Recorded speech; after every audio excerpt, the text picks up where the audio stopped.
Olá, meus amigos, sejam bem-vindos a mais uma aula do nosso curso de Introdução Geral à Filosofia, desta vez sobre Introdução à Filosofia da Religião. Meu nome é Vitor Lima, seu professor de filosofia de hoje e de sempre, e hoje nós falaremos sobre os seguintes tópicos.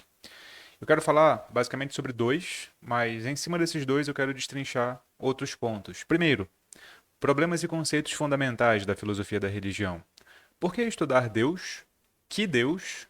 E o que é filosofia da religião em contraposição a outros estudos da religião? Numa segunda concepção, num segundo momento, numa segunda etapa, eu quero compreender o que é Deus. Ou pelo menos investigar o que é preciso para compreender o que é Deus. Parece uma pergunta muito simples, mas não é. É possível compreender Deus? Conceitos e gramática, uma concepção mais propriamente de filosofia da linguagem aqui. E vamos terminar indicando três nomes do debate contemporâneo. Diga logo quem é você aqui nos comentários. Diga se você gostou do cenário. É um cenário novo, como você pode ver. E, bom, foi feito com todo o capricho para que você aproveite a aula da melhor maneira possível. Certo? Bom, o Clube INEF é uma plataforma que nós temos aqui no INEF, no Isto Não é Filosofia, que disponibiliza todos os vídeos numa plataforma exclusiva. Tem material escrito de todos os cursos, inclusive deste de introdução geral, do de História da Filosofia.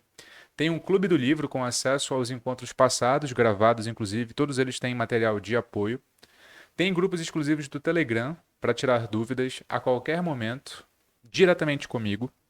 E tem desconto para os nossos cursos pagos. O Clube INEF é a nossa plataforma, que está lendo agora A Sabedoria dos Mitos Gregos, de Luc Ferry. Acabamos de iniciar, inclusive, no dia que essa aula vai ao ar, foi ontem, né? Foi ontem. Então, para que você faça parte do Clube INEF, você basta acessar o link que está tanto na descrição desse vídeo quanto no primeiro comentário fixado, fazer o seu apoio mensal ou anual tem desconto, para se tornar apoiador do nosso projeto e também ter acesso a todos os conteúdos exclusivos. Certo? Vamos então à aula.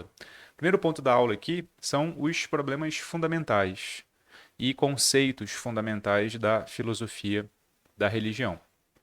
Bom, por que estudar Deus? Vamos lá. O primeiro ponto aqui é que a religiosidade é um fato de vida humana, ou da vida humana. É um fato da vida humana, é um dado da vida humana. Se nós formos investigar os homens, ou como os homens se comportam, nós iremos identificar que não é possível estudar culturas humanas sem localizar religiões, ou relações que nós podemos dizer com, por exemplo, a noção de sagrado. O que é o sagrado? Sagrado é uma experiência da presença de uma potência, de uma força ou de uma força sobrenatural que habita algum ser. A experiência do sobrenatural ou de uma força que excede as capacidades humanas, essa experiência fundamental faz parte da nossa condição humana. Ó, nós já investigamos o que é condição humana, o conceito de condição humana, na aula sobre existe natureza humana? Foi a aula precedente aqui. Essa aula, ela fala sobre vários conceitos, vários raciocínios e argumentos em prol do se existe ou não existe alguma característica, um conjunto de características que explicariam o comportamento e não só, explicariam como nós deveríamos nos comportar. Bom, grande parte dos estudos, não em filosofia propriamente, mas em antropologia, dizem que essa experiência da presença de forças sobrenaturais, ela é presente em quase todas as culturas que nós diríamos originárias, tanto do Ocidente quanto do Oriente. E essa é uma noção mais original, mais básica de sagrado.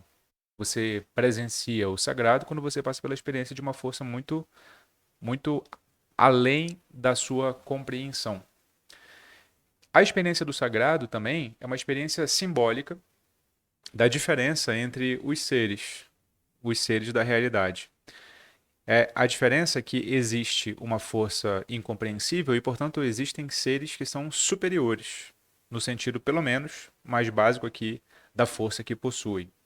Então, diante de uma paisagem, digamos assim, natural, em que você presencia um tufão, você presencia um maremoto, você presencia uma peste, você presencia um animal com forças muito além do seu alcance, bom, aí você experiencia a potência muito além daquilo que você é capaz de compreender. Eu não estou dizendo você, ser humano do século XXI. Eu estou dizendo você, ser humano, digamos assim, sozinho na natureza. Ou, pelo menos, numa situação muito diferente da situação em que nós estamos hoje, principalmente em cidades cosmopolitas, conectadas, com vantagens tecnológicas. Pensa num ser humano em sua relação mais íntima com a natureza, com pouco auxílio do que nós chamamos hoje de aparato tecnológico, aparato técnico. A experiência do sagrado, dessa potência muito maior, e ele próprio, é uma experiência quase que unânime, se nós levarmos a sério essa experiência de pensamento que eu estou fazendo aqui agora. Percebe? O sagrado também está intimamente ligado com o sobrenatural. O sobrenatural é uma potência, como eu venho falando, que realiza o que os humanos julgam impossível efetuar se eles contarem apenas com as forças e as capacidades que eles têm. Então, o sobrenatural é tudo aquilo que vai para além, isso numa primeira acepção, não numa acepção mais rigorosa. Tudo aquilo que vai além da capacidade estritamente habitual de nós seres humanos.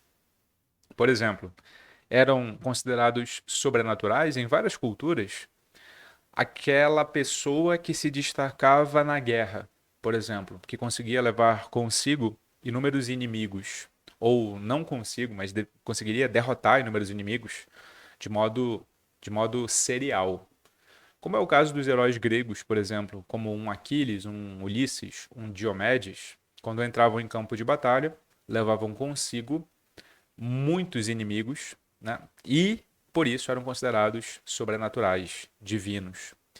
Um animal também muito extraordinário ou com capacidades para além do normal também era considerado sobrenatural.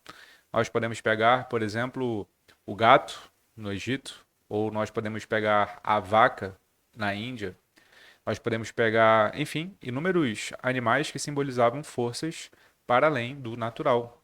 E até, inclusive, elementos da natureza que não são animais, como o fogo, capaz, por exemplo, de cozinhar alimentos e torná-los mais palatáveis, deglutíveis, nutritivos, mais manuseáveis, domar os alimentos e também afastar animais perigosos. Então, sobrenatural é tudo aquilo que realiza o que os humanos julgam que não conseguiriam realizar sozinhos. Essa experiência é fundamental da condição humana na Terra. Muita coisa nós julgamos sobrenatural, porque é essa noção primitiva que está subjazendo, que está fundamentando o que nós dizemos. Além disso, ou em decorrência disso, há uma concepção de encantamento do mundo. Ou seja, que o mundo é composto de forças espantosas, misteriosas, muitas vezes desejadas, muitas vezes temidas, que povoam o mundo, criam vínculos de simpatia, que significa atração, criam vínculos de antipatia, que significa repulsão. As forças misteriosas, como por exemplo, as colheitas prósperas que nos dão alimento, as forças desejadas como essa, as forças temidas como as pragas, todas elas atuam ou por atração, né, trazendo para si aquilo que é desejável, ou por repulsão, afastando aquilo que não é desejável. Essa é uma primeira percepção de como as potências que nós hoje dizemos que são naturais funcionam. E essa relação é muito intimamente ligada nas noções de natureza. Natureza, num primeiro aspecto, não é só aquilo que pode ser observável, experimentado, mensurado, como é o caso, por exemplo, da expressão ciências da natureza. Sabe, nessa acepção comum que nós temos no colégio e em certa parte da imprensa de que ciências da natureza são aquelas ciências exatas, ao passo que as ciências humanas são as ciências inexatas. O que fundamenta essa discussão, que nós já tivemos aqui no curso sobre o que é ciência e o que é ciência natural, é que a natureza só é natureza se for manuseável, mensurável, observável, experimentável. Só que a concepção de natureza aqui é uma concepção de natureza que vai para além do alcance humano. E, portanto, é parte da natureza aquilo que não é observável, aquilo que não é experimentável, aquilo que não é mensurável, de modo que o mundo é encantado nesse sentido. Há forças espantosas, misteriosas, com as quais nós não podemos, sabemos de lidar. E o mundo é assim, o mundo é desse tipo, o mundo é dessa ordem. E essa ordem surge ou faz surgir aquilo que nós chamamos de presença, atitude, sentimento religioso. Nota que eu ainda nem conceituei religião e eu não quero conceituar mesmo, de propósito. Quero primeiro falar sobre esses conceitos mais fundamentais que permeiam, que estão ao redor e também entre o que nós chamamos de religião. E veja, há palavras sagradas que nós consideramos em todas as culturas. Palavras que evocam esse encantamento, evocam esse sobrenatural, junto, íntimo com o natural, e evocam aquilo que é além da nossa força.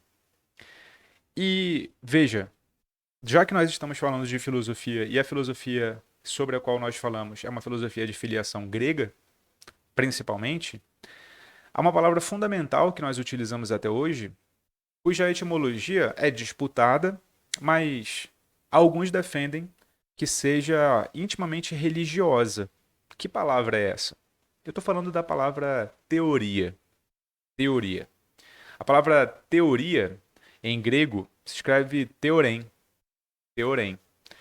Só que teorem, numa acepção que eu gosto muito, do filósofo Luc Ferry, no livro Aprender a Viver, que é um livro de história da filosofia, do Luc Ferry, apresenta a palavra teorem como significando a contemplação dos aspectos mais fundamentais e essenciais da realidade. Ele não chama de metafísica, mas é exatamente isso que nós, filósofos em geral, chamamos de metafísica. E a distinção dos instrumentos de acesso a esses aspectos, ou seja, o como nós chegamos ou conhecemos esse negócio, né? Os aspectos mais fundamentais da realidade. Isso em filosofia, o Luc Ferry não chama, mas eu chamo de epistemologia. Então, teoria é ao mesmo tempo metafísica e epistemologia. Mas teoria é uma palavra grega que pode ser desmembrada em outras duas. Isso é muito curioso. A primeira delas é theos, ou theos, se nós quisermos não fazer esforço aqui para colocar a verdadeira pronúncia grega. Theos significa Deus ou divindade, é o mesmo aqui.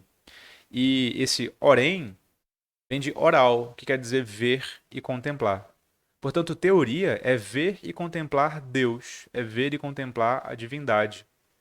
Então, quando eu me refiro à teoria como a contemplação dos aspectos mais fundamentais, essenciais da realidade, e, portanto, eu quero fazer metafísica, dentro da metafísica eu quero fazer ontologia, ou seja, eu quero enxergar o que há de mais fundamental, as categorias mais básicas da realidade, eu estou olhando, é claro que metaforicamente, para Deus. Porque Deus, em metáfora, está simbolizando aquilo que há de mais fundamental, aquilo que há de mais essencial. E como nós já vimos também na discussão sobre a natureza humana, essencial é aquela característica que, se eu tirar, descaracteriza a coisa.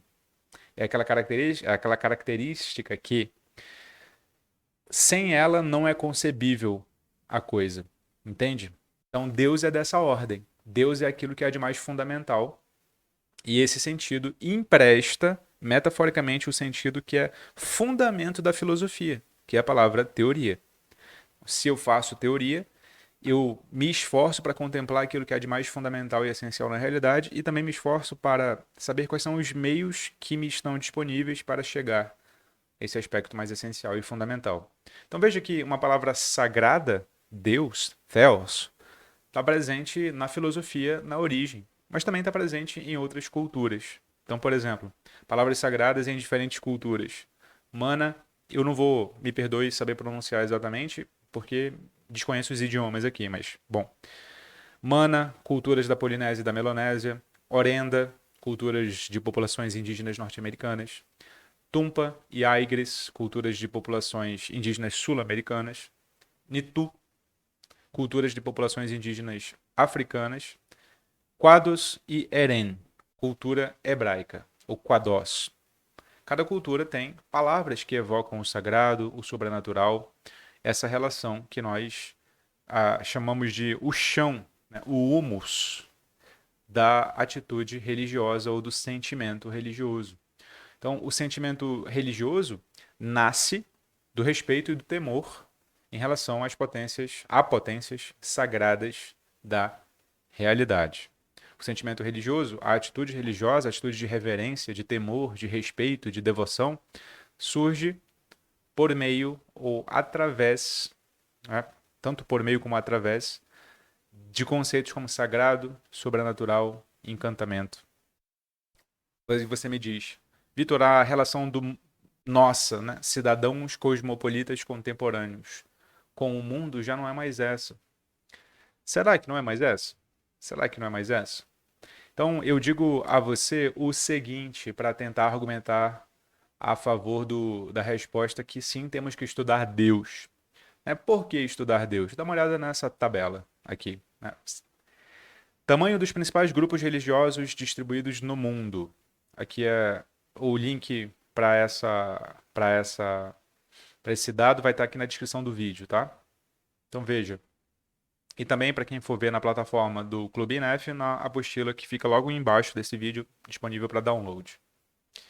Aqui são as religiões mais presentes em termos de adotantes, né? Aderentes da religião. O cristianismo pega uma fatia de 31,1% das pessoas do mundo. O islamismo, 24,9%, bem pertinho. Não afiliados, ou seja, pessoas que declaram que não têm religião, são em terceiro lugar, 15,6%. Os hindus são 15,2%. Os budistas são 6,6%.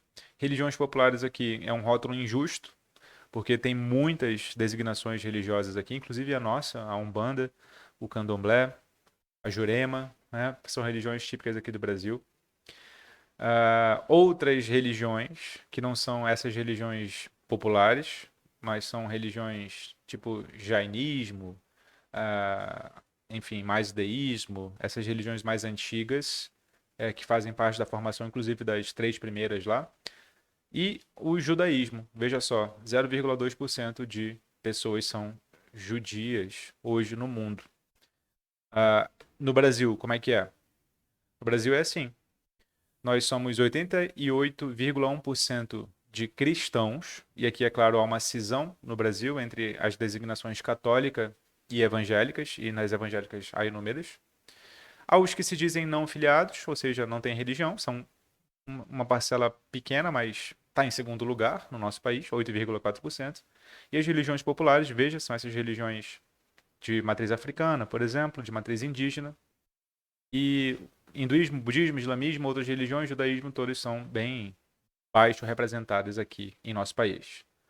Então veja, o nosso país é um Brasilzão de cristãos, majoritariamente, mas não só. O mundo é majoritariamente composto por cristãos e islâmicos, em terceiro lugar não filiados, mas em quarto lugar ali, logo pertinho, hinduístas, budistas. O mundo é religioso. O mundo é religioso. E isso, por si só, já deveria ser uma característica que deveria nos dizer o seguinte: ora, é uma questão para grande parte das pessoas. É uma questão que pode ser muito bem estudada pela filosofia. Então, é uma questão tão candente a ponto de a maior parte da população mundial se declarar religiosa. Só que uma pergunta fundamental poderia ser a seguinte: por que estudar Deus? Então, por que as pessoas aderem à religião? Há perguntas de ordem, há respostas de ordem sociológica e antropológica. Então, por exemplo, eu posso dizer que as pessoas aderem à religião porque elas simplesmente aderem a uma tradição e não se questionam muito. pressão social, todo mundo da sua cidade se declara católico e, por exemplo, a pessoa vai e também se declara católica para participar. Pode ser doutrinação, ou seja, você vai ser católico, porque se você não for católico, se não for evangélico, se não for um bandista, se não for, sei lá, né? Qualquer religião aqui, você vai para o inferno, você vai sofrer. Ou pode ser uma questão de identidade, ou seja, né, eu me identifico com as características atribuídas à religião da minha família, do meu país, da minha comunidade, portanto, isso para mim é um motivo de orgulho. Enfim, há explicações psicológicas, por exemplo, bom, há necessidades emocionais envolvidas, né? As pessoas têm medo, têm esperança, têm ódio, e isso leva a que elas acreditem no sobrenatural, no sagrado. Ou uma explicação de ordem mais de psicologia evolutiva, há programações neuronais para acreditar em algo maior e para se agrupar em tribos em torno de uma ideia que congrega todos. Isso, por exemplo, é uma tese defendida pelo Yuval Noah Harari no Sapiens, por exemplo. Você conhece esse autor? Pesquise sobre ele um pouco mais. Então veja, todas essas respostas são explicações de como as pessoas convergem para designações religiosas. Essas explicações são propriamente filosóficas? Não propriamente do modo como a filosofia da religião é feita hoje, principalmente numa tradição mais analítica. A tradição analítica é uma tradição que começa nos países germânicos e migra progressivamente para os países de língua inglesa, Inglaterra, Estados Unidos, e hoje é muito mais influente em outros países também, e não só nesses de língua inglesa e língua alemã. Tem uma pegada mais conceitual argumentativa do que conceitual interpretativa, como é outra tradição mais ligada a, enfim, né? Foucault, Deleuze, Guattari, Nietzsche, Heidegger, enfim, Hannah Arendt, uma tradição que a gente chama de hermenêutica, fenomenológica, estruturalista. A tradição hermenêutica tem uma pesquisa bastante vasta em filosofia da religião, e a pergunta fundamental da filosofia analítica em relação à filosofia da religião é a seguinte, né? Do ponto de vista filosófico, há razões e não meramente explicações para as pessoas acreditarem. O que isso quer dizer? Qual é a razoabilidade das evidências apresentadas para acreditar que Deus existe? Essa é a pergunta fundamental de uma perspectiva analítica em relação à filosofia da religião. Temos evidências para que Deus exista? Essas evidências são razoáveis? Então, certo?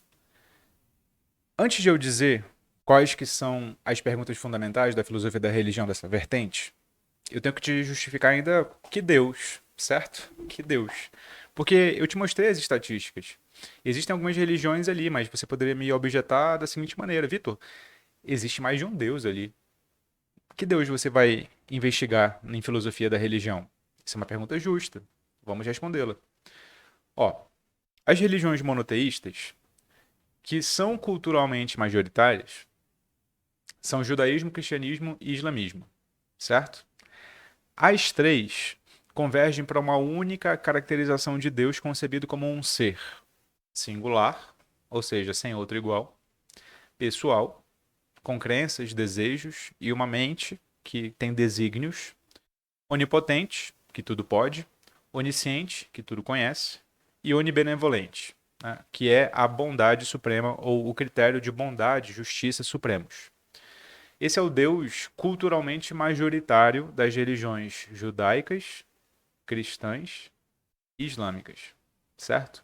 Agora, por que esse Deus e não qualquer outro? Né? Por que focar nesse Deus? É uma pergunta boa. O primeiro critério ou razão é o critério de adesão. No Ocidente, nenhuma outra concepção de Deus tem sido mais influente em termos culturais, ou pelo menos mais dominante.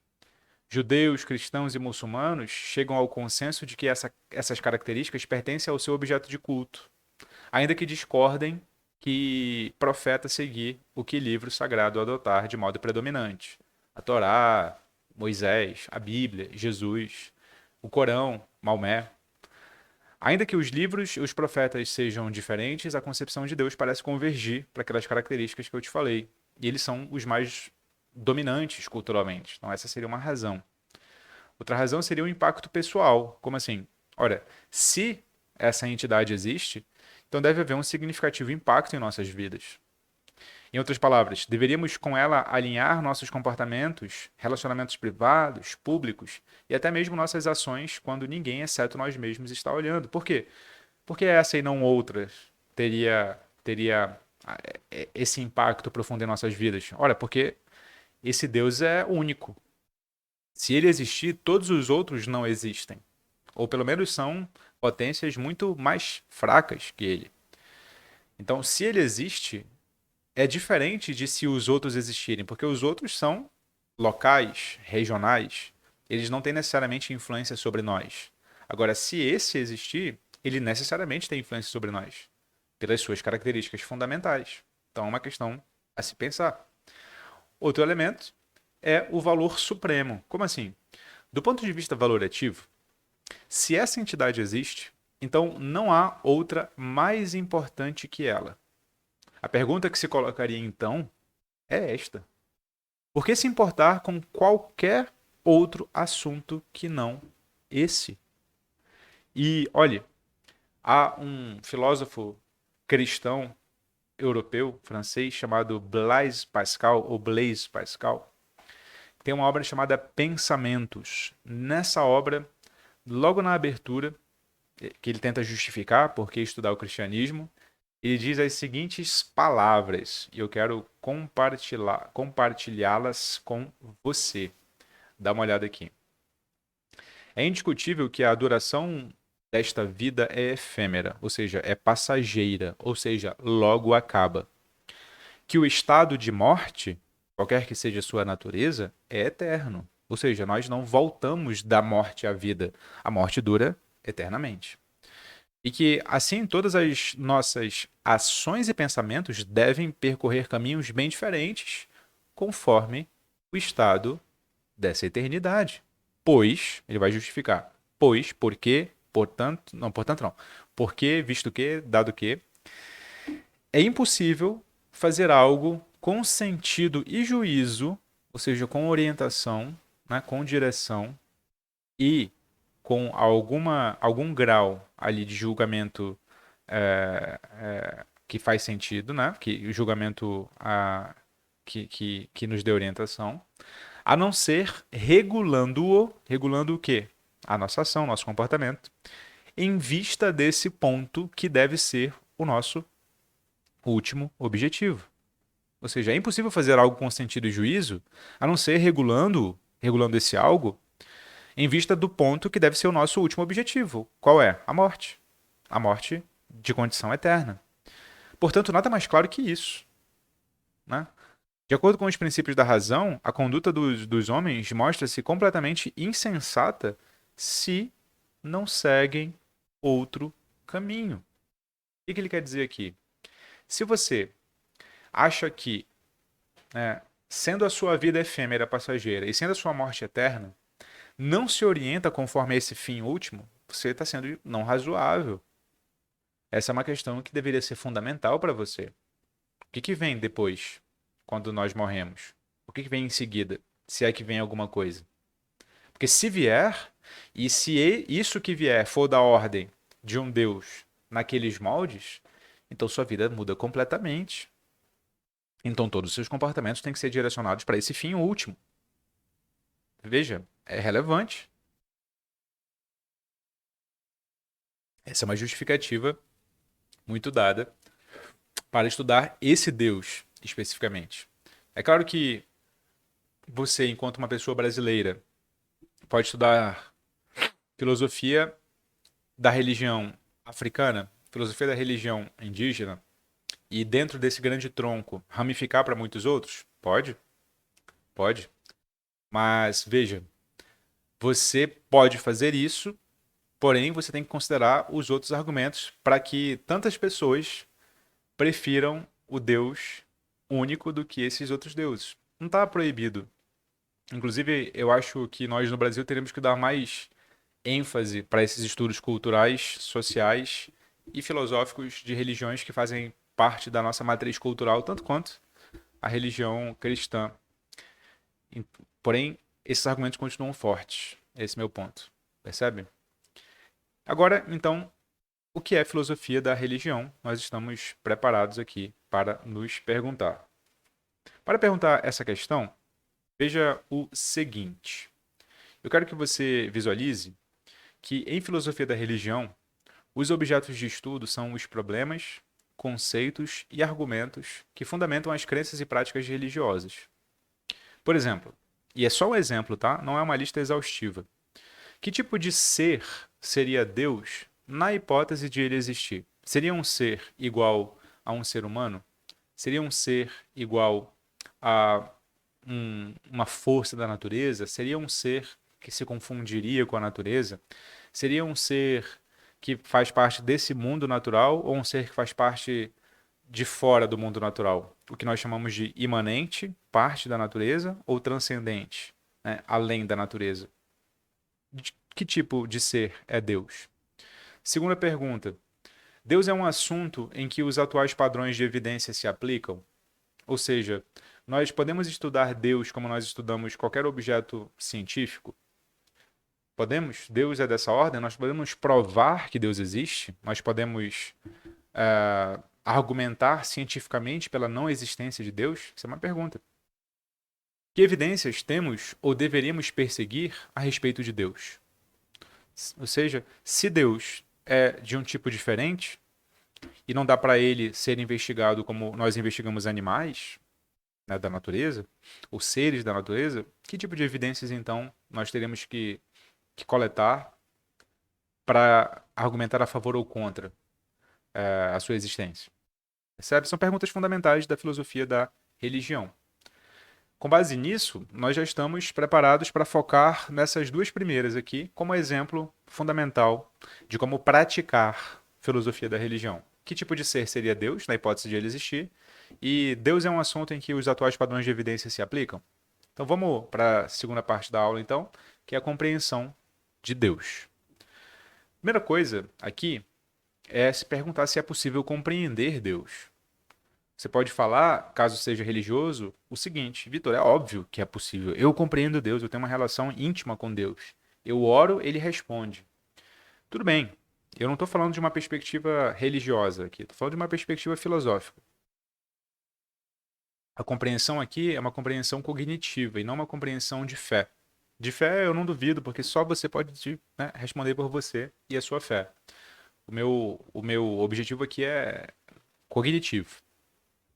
Então, acompanhe comigo o raciocínio. Caso exista, Deus é diferente de tudo o que podemos imaginar. Vou defender isso. Isso porque, certamente, em filosofia, o problema sobre a sua compreensibilidade exclui algumas noções vulgares sobre sua figura. E veja, noção vulgar não quer dizer moralmente condenável.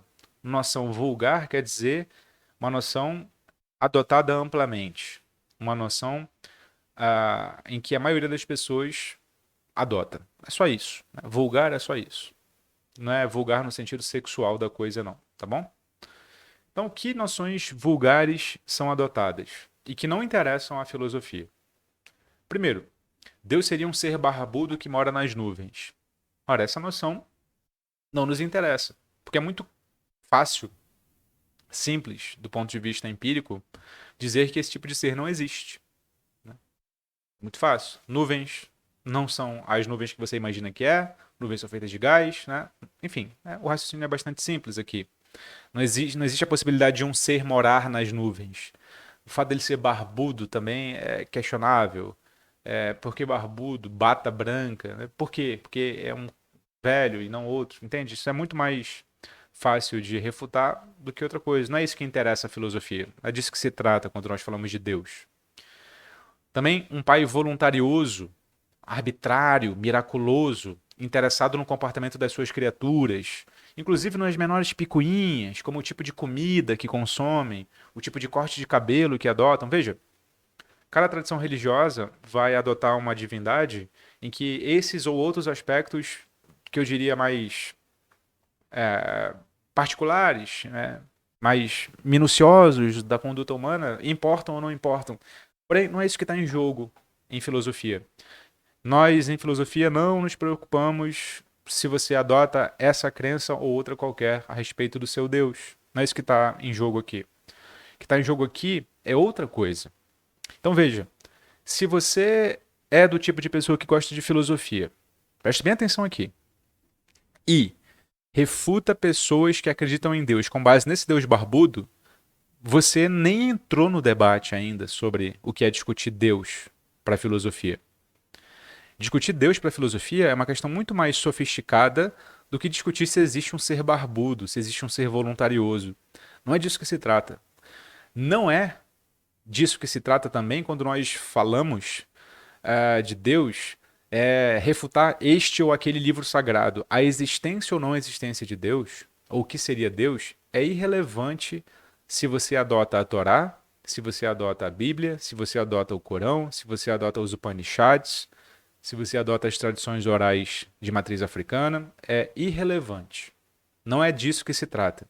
A sua fé, ou como você adota a concepção de sagrado ou sobrenatural para você, é com você.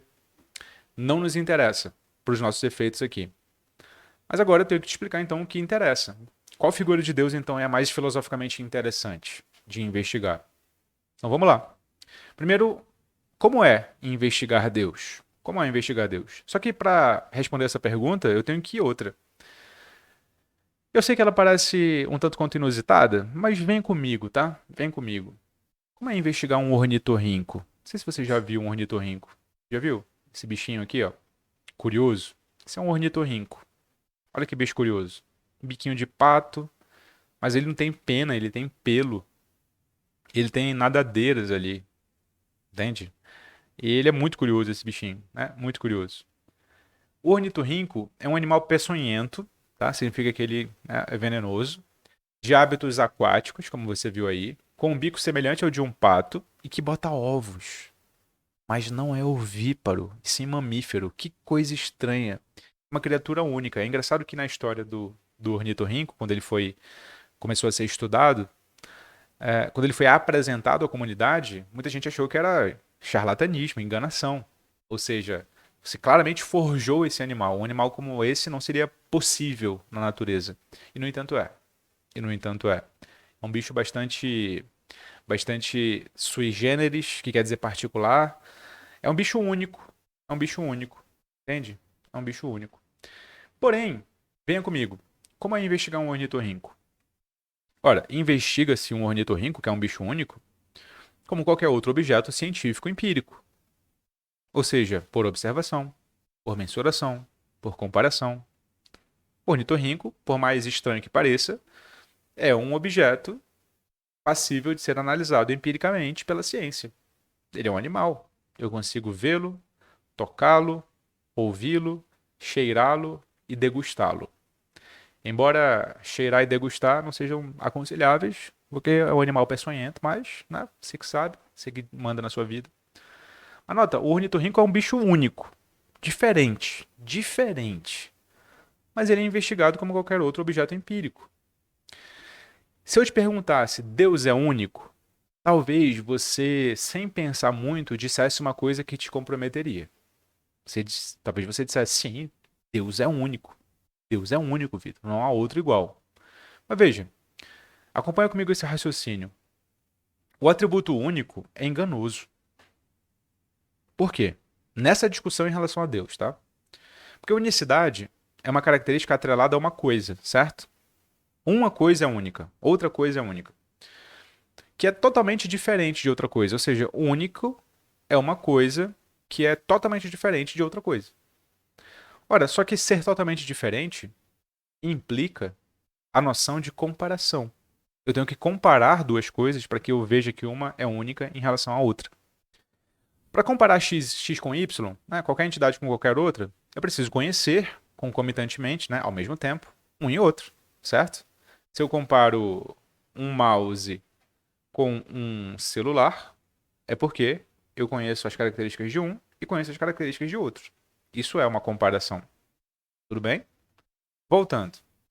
Se Deus é conforme os moldes já delineados, não há como haver comparação. Porque Deus é desconhecido. Porque Deus é desconhecido. Eu não sei o que é Deus. Logo, não é possível atrelar o atributo único a Deus. Eu só atrelo um atributo, qualquer que seja esse atributo a alguma coisa, se eu consigo saber o que é essa coisa. Eu consigo dizer que o ornitorrinco é único porque eu sei que não há outro animal parecido com ele no reino animal. Eu pego o ornitorrinco, observo, meço, pego outro animal ou um conjunto de outros animais conhecidos e os comparo. Digo, realmente, o ornitorrinco é único. Agora, como eu não sei o que é Deus, eu não posso fazer essa comparação e dizer que Deus é único. Isso não implica dizer também que Deus é comum, é banal. Não. Só implica dizer que eu não sei o que é. Portanto, nem único eu posso dizer que é. Não sei o que é. Deus é que tipo de coisa, então, Vitor? Não é único, então não posso dizer que é único, não posso dizer nem que é, nem que não é. Que tipo de coisa é? Veja, Deus não pode ser um tipo de coisa. Você fala assim, que, Vitor? Me explica esse negócio. Porque ser um tipo de coisa também implica comparação.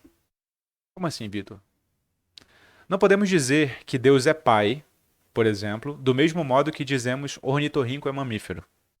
Porque para dizer X é Y, né, pegar uma ideia e ligar a outra, X e Y precisam ser conhecidos. Só que Deus, e ainda não sabemos que ele seja, né, que ele é, não é um ser no sentido que costumeiramente compreendemos. Entende? Deus não é a mesma coisa que ornitorrinco, Deus não é empírico. Aquele Deus que nós estamos selecionando. E, portanto, não dá para dizer que ele é um tipo de coisa. Um celular é um tipo de coisa, uma caneca é um tipo de coisa, um ser humano é um tipo de coisa, uma câmera é um tipo de coisa, uma luz é um tipo de coisa, uma camisa é um tipo de coisa. Até uma ideia é um tipo de coisa. Um tipo de coisa mental. Deus é o quê? Deus é mental? Deus é extramental? Deus é empírico? Não dá para saber ainda. Nós estamos tentando identificar que tipo de coisa é Deus. Entende? Então veja, ainda que não sabemos o que seja, não é um ser no sentido que costumeiramente compreendemos. Não é. Não é. Está acompanhando o raciocínio? Está acompanhando o raciocínio? Veja, para investigar esse ponto de modo filosófico, nós temos que apelar para a filosofia da linguagem. Nós temos que falar um pouco sobre conceitos e gramática. Tá? Temos que falar um pouco sobre conceitos e gramática. Então veja, se não podemos compreender Deus do modo habitual, vamos estudar um pouco da linguagem. Como é que nós falamos sobre ele? O que estamos fazendo quando o mencionamos? Quando utilizamos a palavra Deus, nós não podemos compreender a entidade Deus. Pelo menos não do modo como nós compreendemos a entidade livro, a entidade justiça, a entidade formiga. Mas ainda assim nós utilizamos uma palavra para designar isso que nós ainda não sabemos o que é. Deus. D-E-U-S. Os gregos utilizavam T-H-E-O-S. Theos. Né? Yeshua para os hebreus. Enfim. Essas palavras que nós utilizamos para designar. E aí? Veja. Tem uma resposta de um ateu famoso, célebre, num livro chamado Deus um Delírio. É a tradução portuguesa do livro do Richard Dawkins. Bom, para ele, Deus nada mais seria do que uma crença primitiva da humanidade, daquela resultante das noções de sagrado, daquelas resultantes do espanto da humanidade diante de forças muito além das suas capacidades que eles não conseguiam, que eles, né, nós, não conseguiam explicar. E, portanto, porque essa crença foi passada de geração em geração de modo um pouco acrítico, nós hoje acreditamos nas divindades. Bom, essa é uma tentativa de explicação do porquê, né? O que nós fazemos quando utilizamos a palavra Deus. Nós apenas repetimos uma tradição que não é contestada, que não é contestada. Então, o Dawkins fala assim, nós não precisamos da hipótese Deus para explicar, por exemplo, o homem. Nós temos a evolução, ou a teoria evolutiva, iniciada por Darwin, mas né, não só, desenvolvida também por outros cientistas, inclusive cientistas de cunho geneticista, que o Darwin não tinha condições de fazer na época. O homem, por exemplo, é explicado pela teoria da evolução. Né? Deus não explica plenamente a realidade do modo como nós a conhecemos hoje. De modo que, se a gente fosse compreender bem o que o Dawkins fala, talvez ele falasse a seguinte coisa, para afastar Deus enquanto hipótese explicativa. Então, para o Dawkins, seria assim, gramaticalmente equivalente ou gramaticalmente equivalentes a essas duas frases. A existência do ser humano é explicada pela evolução, a existência do ser humano é explicada por Deus. A primeira seria verdadeira, a segunda seria falsa, porque Deus é uma entidade não existente. A evolução é um processo que nós encontramos na natureza e essa sim existe. Então Dawkins fica com a hipótese evolutiva e descarta a hipótese religiosa ou deísta. Só que o seguinte, né? As frases para o Dawkins são gramaticalmente equivalentes. Ou seja, eu utilizo, num caso, um substantivo, evolução, e no outro, outro substantivo, Deus. Só que cabe explicar. Nomes, o que nós chamamos de nomes, que podem abarcar substantivos e adjetivos. Isso na gramática básica que nós utilizamos de origem grega, de origem latina e também com outras línguas. Nomes, eles funcionam todos da mesma maneira? Ou seja, quando eu digo evolução, eu digo um nome no mesmo sentido que eu utilizo o nome Deus? Não, não.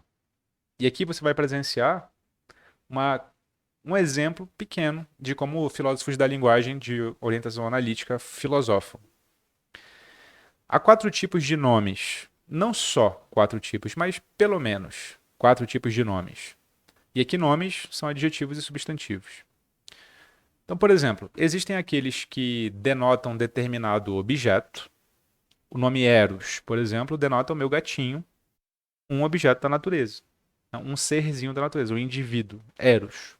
Mesmo sentido Vitor, mesmo sentido Evelyn. Um objeto específico, né? Esse é um tipo de nome. Existe aquele tipo de nome que indica qualidades em objetos. Qualidades, beleza e evolução são desse tipo. Quando eu falo assim, beleza, ao contrário de Platão, eu não quero dizer que existe uma entidade chamada beleza que informa todas as outras coisas belas que há. Platão acreditava nisso, mas, bom, não é essa a concepção majoritária hoje. Quando eu digo beleza, nada mais quero que indicar qualidades que existem nos objetos individuais.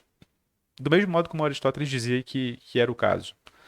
Então a beleza não existe por ela mesma. A beleza é um predicado que eu encontro em substâncias individuais. Então existe o Vitor belo, existe a caneca bela, existe o microfone belo, existe o celular belo, existe você, que é uma pessoa bela. Quando eu falo beleza, tudo que eu quero é designar qualidades em indivíduos.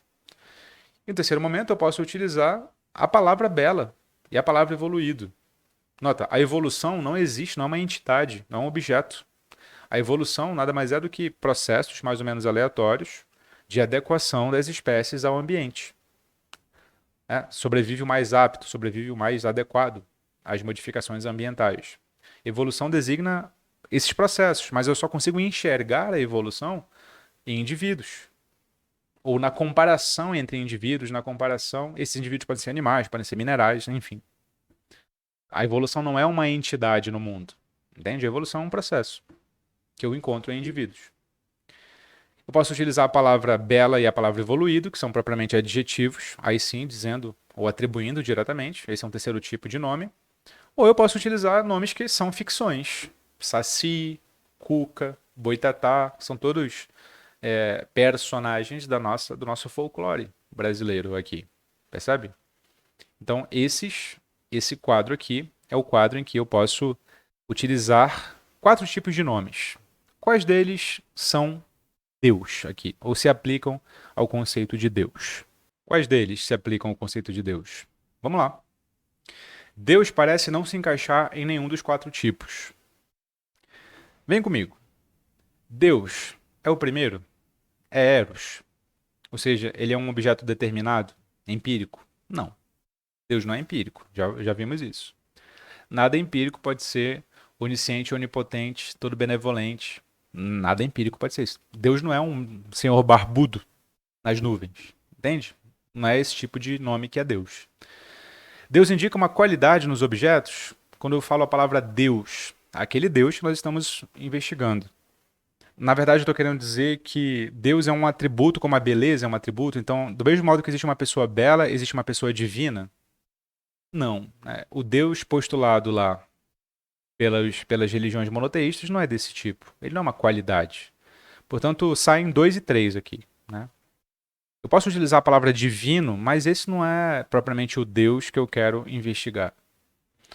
Alguém descrente poderia dizer: Deus, então, Vitor, é um nome que denota uma ficção. Saci, cuca, boitatá não existem. São objetos fictícios. Deus também é um objeto fictício. Mas veja, se Deus for dessa monta, então ainda assim ele é diferente. Por quê? Porque saci, porque cuca, porque boitatá são concebíveis, não concebidos. Eles não existem extramentalmente, mas eles são concebíveis.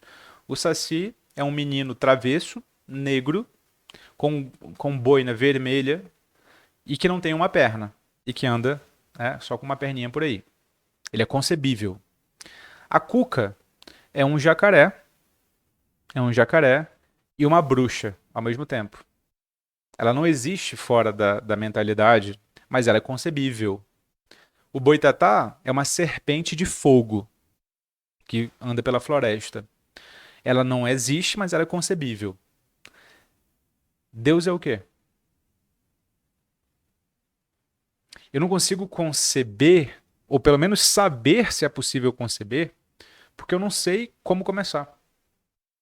Então ele também não parece se integrar nessa noção de ficção. As ficções são concebíveis. Deus não parece. Ele pode até ser, mas nós não sabemos.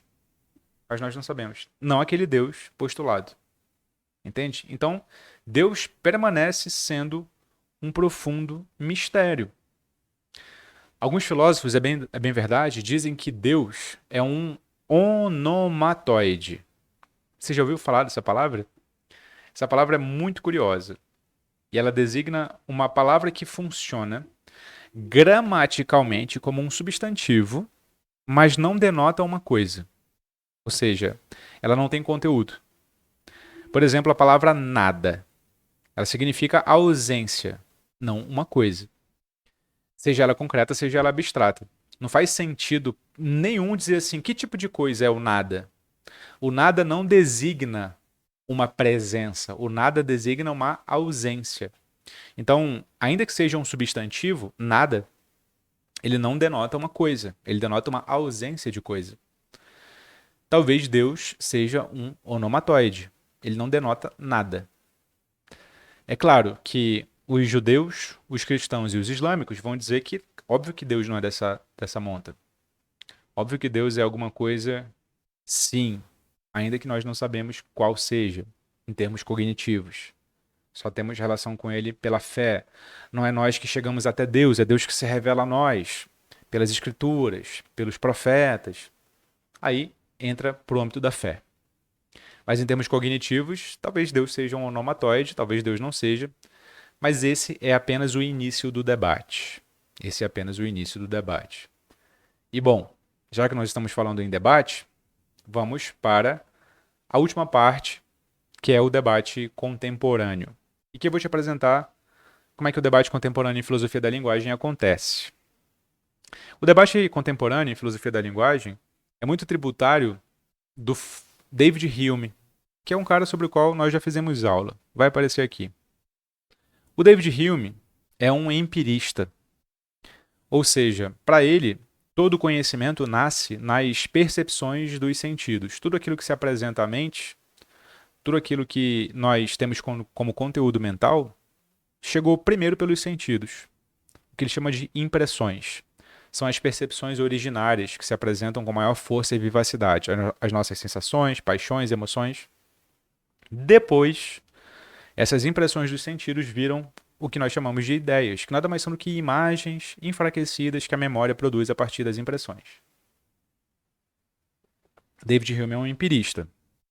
A tradição ou herança humeana no debate é a seguinte: enquanto empirista, o David Hume defendia que todo conhecimento está baseado nas impressões dos sentidos.